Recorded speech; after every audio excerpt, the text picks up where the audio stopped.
Hi you guys, I'm Makenna and today I'm going to be sharing with you my testimony, and I'm super excited to be sharing this with you guys. So if you guys would like to see more videos like this on just my life or more encouraging things, please let me know. Let me know if this video happens to inspire you or encourage you in any way. I just want to share how I came to the place that I am in today, and I'm super excited, so I'm just going to jump right into it. So I'm just going to jump into my high school years, which was when I really started struggling and having a hard time. Beginning of high school and 8th grade is kind of where it started. I just began searching for something more, searching for love and to be loved. And I didn't even know that I was searching at the time, but I was definitely searching for love in all the wrong places. And that resulted in me in dating after dating, relationship after relationship. None of them were healthy relationships, some shorter, some longer, and it was just kind of a vicious cycle. And I came to my senior year, and after all the dating and the heartache and the heartbreak, and I felt lost, and I felt like I didn't know where my life was headed. This wasn't the life that I had pictured. I had always dreamed of having a husband that was Christian and that would just pray with me on a daily basis.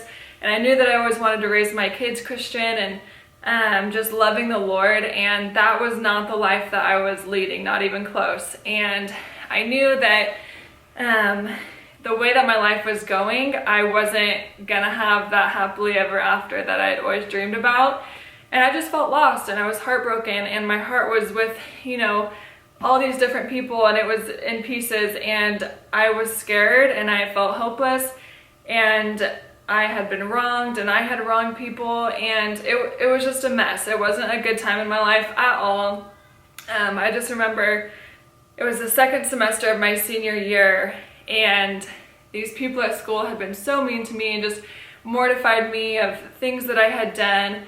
And I just felt so ashamed and so, again, lost and broken. And I remember one day I walked into school and things had happened, and I walked in and all my friends that used to be my friends, I walked in and it was like 30 people, and I walked into the school and they just all started laughing at me. And it was terrible, and I literally remember walking into school and walking straight back out to my car, and I had it. I was like, I can't do this anymore. This is terrible. I had just been blasted over social media, which is, if you've ever been in that place, it's a hard one to be in. And I just remember just breaking down in my car and just crying out to God, who I just had completely left behind and couldn't have cared less about, to be honest. And I just remember crying out to God in my weakest moments, saying, God, where are you? Where are you, God? I'm so hurting right now, and I'm in so much pain.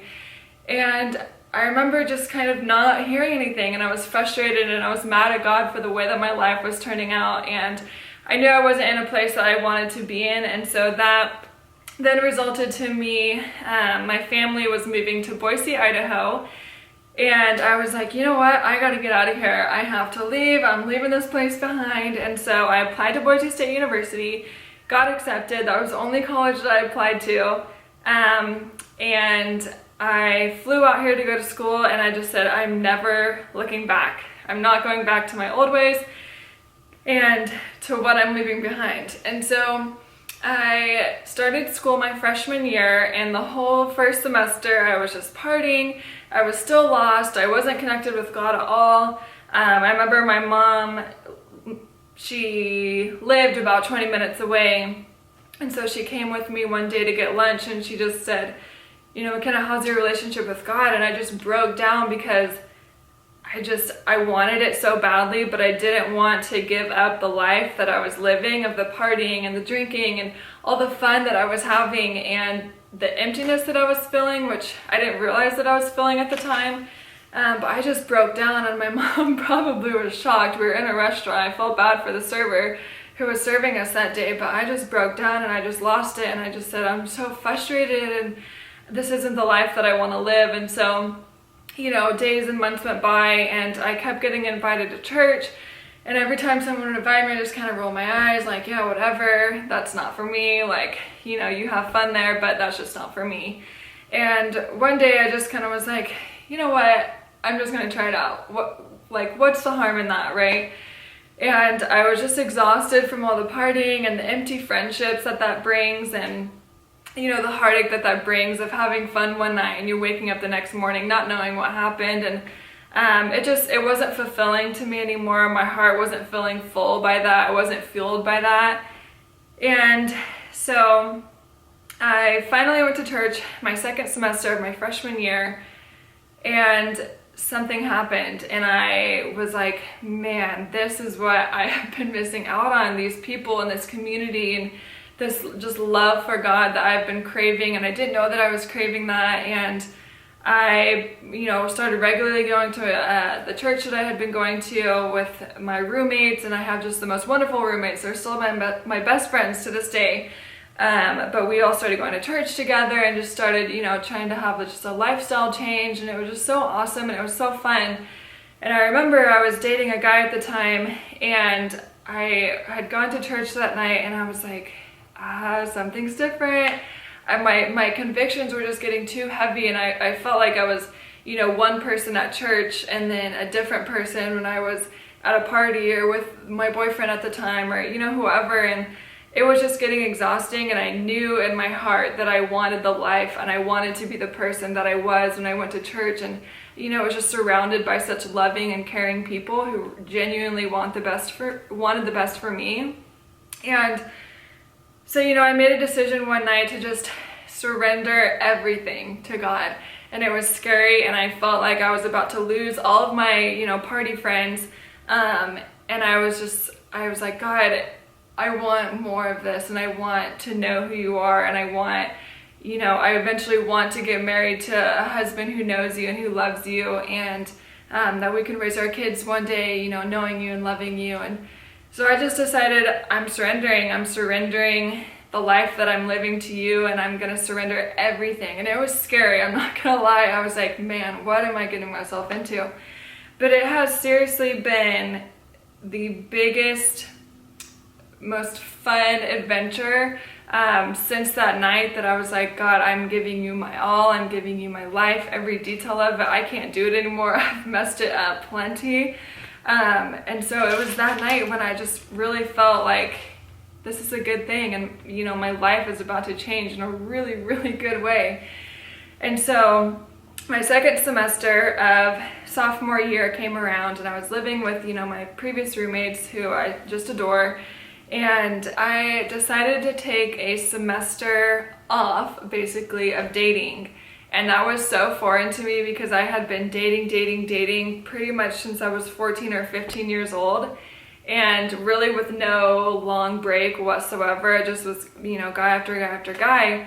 And so again, I was feeling like I was about to do something totally foreign, and just, okay, like, I'm just gonna give you my heart, God. And I just really focused that semester on getting to know more of who God is and what the plans that He has for me, and or what they are. And at first it almost felt like my heart was just, you know, kind of being emptied out of all the bad, yucky stuff that had gone on previously in my life. And, you know, if you've ever been in a place where you're in a relationship for a long time, and you're used to the text in the morning and the text at night, and just almost my identity was in these previous relationships. And so it felt awkward and it felt uncomfortable for me to not date for 6 months. But it was seriously the best thing that I have ever done in my entire life, because I really felt like in that time God purified me and purified my heart and just completely put it back together. And at the end of this no dating, I remember sitting down with my friend Amy, and I was like, you know what? I feel like I could not get married until I'm 30, and I would be totally content. And I was in such a good place in my life, and I just felt whole again, which I hadn't felt in seriously years. And I felt so happy and just so, you know, filled with joy. And I know that my family could tell a difference, like something has changed in you. Which was a great thing. And so finally, after I was done with no dating, and I really felt like God had just completely and totally mended my heart and put it back together, and I had now found my identity, which was in him. And so my identity wasn't being thrown around with each relationship that I was in, but it was in God, who's not going anywhere, and he's not going to leave or forsake me. And so at the end of the no dating, I met Kyle, my husband now. And it was so funny how that works, because I feel like when you're like desperate and searching for love, it's like it's never there. But as soon as you're like, oh yeah, I'm good, I don't need to get married for a long time, I just love the Lord, and you know, things are great, and I'm having fun with my girlfriends, and it was like boom, there he was. And it was funny because we had been going to the same church for quite a while, and it wasn't that big of a church at the time. It was actually pretty small when we first started going there. And it was funny because he was doing the intern program at our church, and so he, you know, had his blinders on too and was really focusing his heart on the Lord.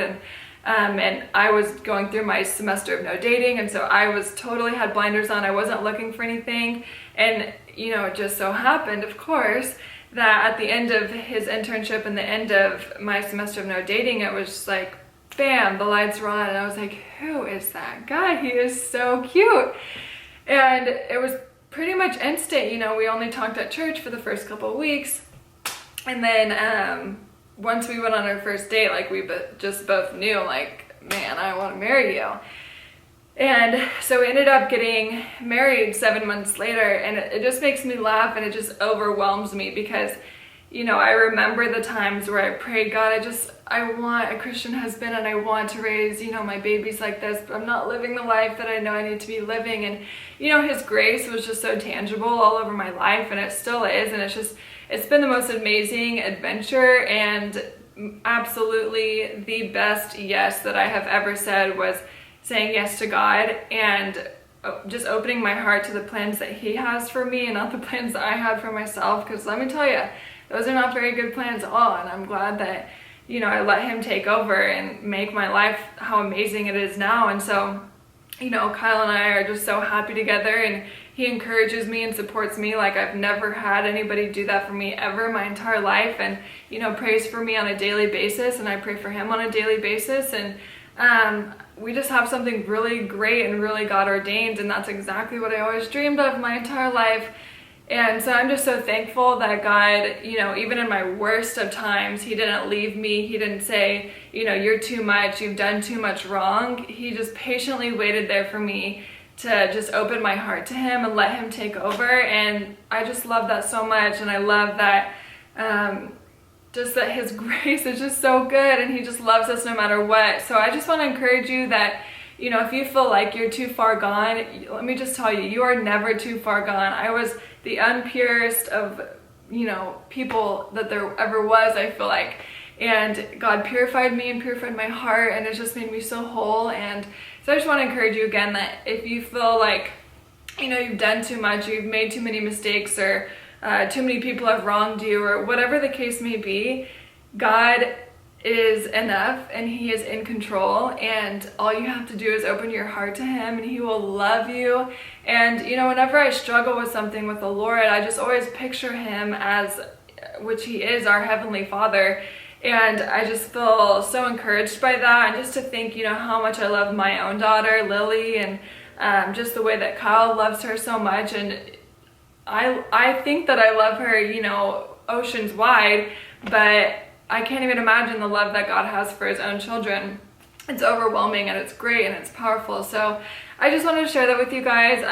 If you guys like this video and, you know, want more videos like this, please give it a thumbs up or leave a comment, or just let me know that this was somehow encouraging to you or inspiring to you.